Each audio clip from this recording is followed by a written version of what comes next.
The year was 1993. As a 13-year-old kid, I wasn't much of the outgoing sort. When I did leave the sanctity of my own home, it was to travel to the arcade. I'd spend hours upon hours there attempting to best my own score on Galaga, which consisted of the top 3 spots on the leaderboard. My friends, on the other hand, were much more extroverted, often wanting to venture around the neighborhood, getting into any sort of mischief they could muster. I constantly found myself being coaxed along in their endeavors. Mikey, our de facto leader, mostly because he was the most outspoken of us, would come up with wild ideas and adventures for us to take part in. Jesse, the other member of our little trio, was my oldest friend. He and I had met when we were very young. Our parents had introduced us shortly after we had moved to town, nearly 10 years ago. If I had to describe Jesse in a word, it would have to be energetic. He was the fastest kid in school, and made a point to boast or challenge for his claim. He wasn't all talk either. That kid was like lightning if he wanted to be. My qualities, aside from being fairly decent at arcade games, were somewhat lacking. I wasn't very good at speaking with others. I was fairly clumsy, and often made a fool out of myself at school. That being said, I hadn't found someone who could match me in the arcade. Kids in our school often targeted me as they seemed to think I was the weakest due to my quiet nature. Mikey, being the outspoken one, would often hustle the kids into a bet on who was better at arcade games. He'd put up a handful of cash, and I'd rack up a score 3 times higher than the challenger. We often got into quite a bit of fights due to this, but despite the pain, I found myself relishing in my own personal victories. It was the start of our summer vacation, and I was spending my Saturday afternoon grinding away at a game of Pac-Man, when Mikey plopped down next to me with a devilish grin upon his face. I only gave him a single glance before refocusing my attention on the pattern of the ghosts. I could tell he wanted to tell me about another one of his schemes, but he knew anything that he said would not be heard until the game was over, so he just patiently waited for me to finish. With my final life extinguished, I punched in my initials and turned to Mikey. He said a single word to me which I instantly recognized.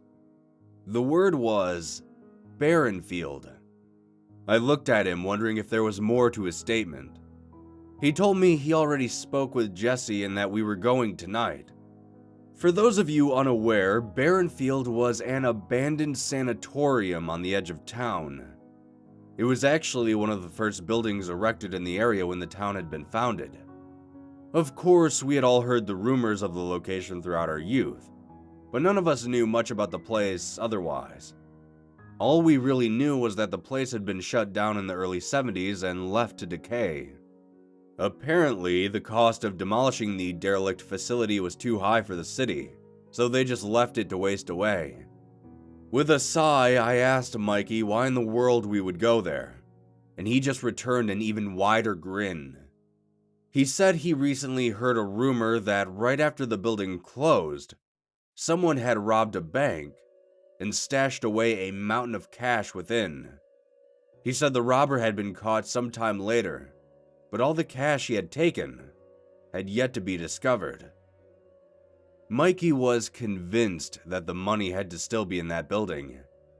I tried to convince him that someone had to have found it already, if it was even there in the first place. But my efforts to dissuade him simply went in one ear and out the other. Despite my reluctance to join him, I found myself tagging along regardless. We both rode our bikes over to Jesse's house and he was found eagerly waiting. Jesse always thought himself as the bravest of us, so he was ready to test his mettle. Not long after meeting up, we began pedaling our way across town. By the time we had reached the edge of town, the clouds overhead had melded into a blanket of gray. The overcast gave everything around us a desaturated appearance as we continued. On the horizon, as we turned onto a dirt road, we could see the building growing in the distance. As we approached the building, the exterior was encompassed by a large barbed wired fence Jesse quickly piped up asking Mikey how we would get past this obstacle. Mikey scanned around for a moment, before leading us towards a part of the fence that appeared to be severely rusted. We all hopped off our bikes as Mikey kicked and pulled at the fence. After a minute or two, the links in the fence snapped apart, and we each climbed through a newly formed hole. We all walked shoulder to shoulder as we approached the looming building before us. The exterior of the building was noticeably weathered. Rust and holes with various wooden boards on the windows gave the building a foreboding appearance. As we stepped up to the large front doors, Jesse took the lead, reaching out his hand and gripping on the knob. Unsurprisingly, it was locked. I gave a sigh of relief, hoping this would put an end to our journey and we could all go home. That didn't seem to faze Mikey, however, as he called us over to one of the windows nearby. One of the wooden slats on the window was missing, and he told us to follow him inside as he climbed through. Standing inside this building, I could immediately feel a weight to the air around us. A flurry of dust danced in the faint light casting through the hole behind us. We all looked to one another before Mikey walked out into the hallway. As we walked around from room to room, I was beginning to notice that this whole place was nothing more than just an empty building. As we neared the end of the corridor, we all noticed a blank wooden door. It was curious as all the other doors to the previous rooms either had been opened or were missing entirely. Surprisingly, as Jesse gripped the knob, it turned, and with a slight pop, the door opened.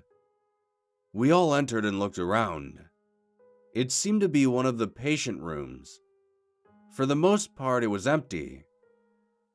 And it was at that point that I noticed Mikey looking to our left.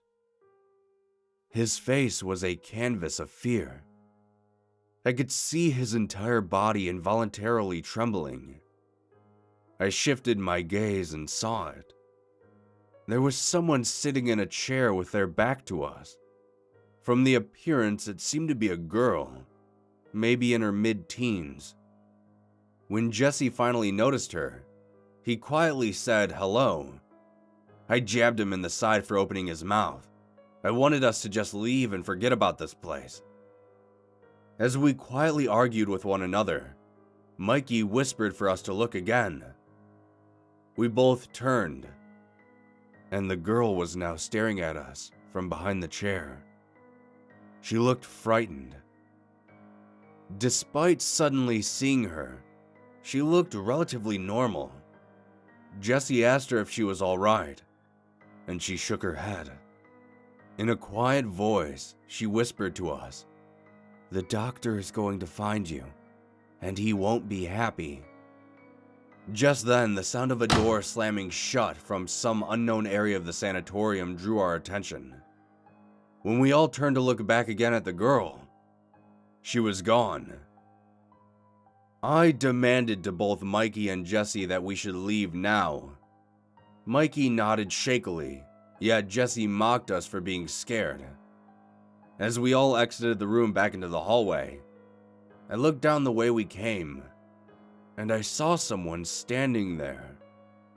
With a little light in the hallway, I couldn't make out exactly what they looked like, but they were extremely tall. What was concerning was that they appeared to be facing a wall of the hallway for no apparent reason.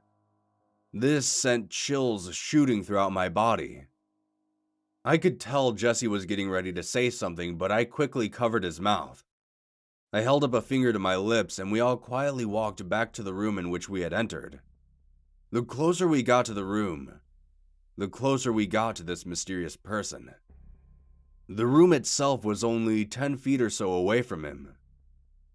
As soon as we neared it, I could see the figure a bit more clearly now. It was definitely a man who stood with a slight hunch in his back. A long, tattered white coat hung loosely near his knees. His right hand was covered in some sort of grime which rested at his side. Most of his face was obscured by a medical mask of some kind.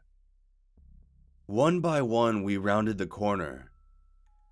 And, in that moment, Mikey accidentally stepped on some broken glass, causing a loud crack to echo down the hallway.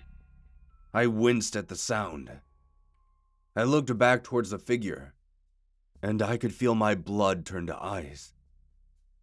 He was now staring directly at us. At least, I think he was.